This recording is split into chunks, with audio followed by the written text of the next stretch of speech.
Hey, what's up guys? Welcome back to Retro Gaming Rewind. Sorry it's taken so long to post this next video. Just got very busy with my day job and other life stuff kind of got in the way. But I've got another review coming up real soon as well as this video here. So thanks for your patience. Okay, so what I want to talk about today is GameStop getting into the whole retro thing. And just real quick, if you don't know what I'm talking about here, you might be living under rocks. You might want to check into that. But GameStop is getting into this whole retro thing. In fact, it started, I think, this week. So basically what's happening is that they've opened up 250 stores in the Alabama and New York City area open to trade-ins of old retro games and retro game systems. Now, the sort of conversation that I've seen online is just the sort of like hopeful tone that, oh, maybe the retro bubble is going to burst. Or maybe just GameStop is evil and, you know, all that stuff. So it's sort of like a mixed reaction online. But the thing I want to address is, you know, just sort of like this theme of, oh, maybe the retro bubble is going to burst. And unfortunately, I just don't think that's going to happen. I have to disagree with that assessment or with that hope, because I just don't see it happening. You know, so what is GameStop doing? So they are basically going to be taking in a certain amount of games and a certain amount of game systems. So they're going to be taking in the NES, the Genesis, the Super Nintendo, the Dreamcast, the N64, I think PS1 and PS2 as well. But that leaves out a whole bunch of other systems. So that leaves out like handhelds, that leaves out TurboGrafx, it leaves out the Sega Master System, it leaves out the Sega CD, it leaves out the Turbo CD, it leaves out the 3DO, the Jaguar, just, you know, a whole bunch of other things that are all part of the retro scene. So it's a much, much, much bigger market than what GameStop is sort of focusing on, or at least what they're sort of rolling out at first. So they're opening up with these 250 stores for trade-ins, and then all those games are going to be sold online nationwide. And at some point, I think by the end of the year, GameStop is going to be rolling out this program nationwide, so any GameStop anywhere can take trade-ins. So why don't I think the bubble is going to burst on the scene? Well, because there's been some leaked price sheets that are out there. So basically, I'll link those in the description below. But they show the trade-in values and they show the sale values at the GameStop. And they've sort of done their research and they're pretty much in line with the market. You know, I think they're going to be a little bit below what the market is, but so, you know, I would say the bubble will burst on those specific games to a certain extent.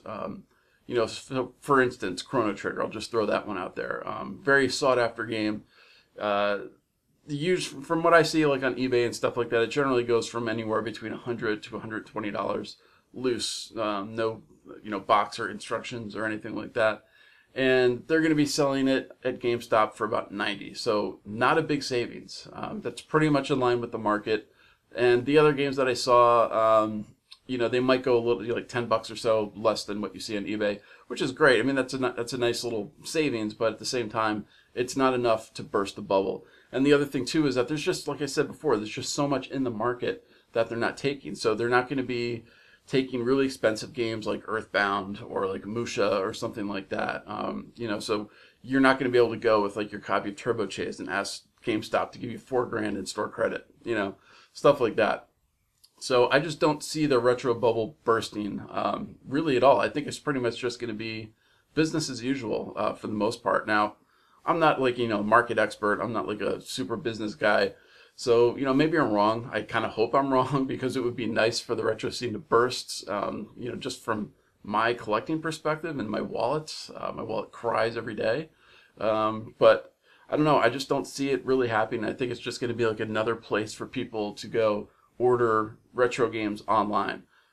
So like I said, you know, maybe some of the marginal titles that are like, well, you know, are sought after but are sort of ubiquitous, maybe they will kind of drop in price a little bit. But yeah, I just don't see the whole bubble bursting, unfortunately. So, but you know, if you disagree, please, you know, leave a comment below. And then the other thing that I want to talk about is, you know, I worry about GameStop getting back into the retro scene because if this venture fails, they have a terrible track record of what they do with their products when it fails. So I don't know if you guys, I think a lot of you guys know about this. I think I just learned about this like last week or so. So when GameStop bought Funko Land way back when, And if you don't know what FuncoLand is, just Google them. They used to sell like, you know, all the old systems and cartridges and stuff like that. So it was basically a chain retro shop before the bubble sort of, you know, went like that.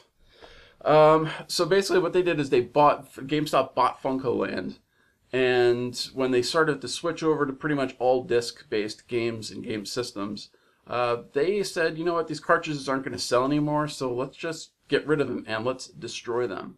And they did. They destroyed cartridges by the thousands, and they had their employees do it. So I kind of feel bad for the people that worked at FuncoLand. I know a lot of people who used to work there, and they used to enjoy games, and they were forced to absolutely destroy them, and it really sucks. They had like regional managers show up and like watch what they were doing.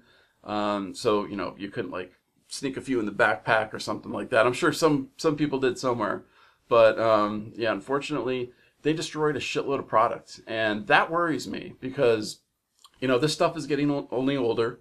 It's only getting more rare because, you know, things are just going to fail just out of age and all that sort of thing. So to actually go out of their way and sort of destroy product, really, when I read that, it made me sick a little bit to my stomach, to be completely honest. You know, because if you destroy enough product, at some point that product becomes rare. So you could see some pretty common shit become rare if if stuff like this keeps happening. So I worry about that, and I think we all really need to sort of take GameStop to task here and make sure that they don't do that anymore. Because if the venture fails, I don't know what they're going to do. You know, I don't know if they're going to have like a big fire sale online or what, but at some point, I'm sure product is going to get destroyed just because that's their track record. That's the only thing that we have to go on.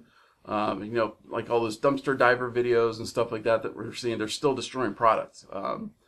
So I don't know. We'll have to see how that plays out, but I just think we all need to keep our eyes on GameStop, and you know, if this thing does fail, we need to make sure that they don't destroy fucking product, because that's bullshit. It really ticks me off, and I think that's my number one main concern, because I really don't think the retro market is going to change all that much. So yeah, really just if they freaking do this again, like destroying product, and if it fails, I'm gonna be pissed. I don't know what else to say about it. But thanks for watching, guys. Leave your comments below because I want to know what you guys have to say about this whole thing. I'm very interested to hear because I got the best fans in the world, and they're very vocal, and they always like to get involved in the conversation. So keep it up. I'll see you guys later.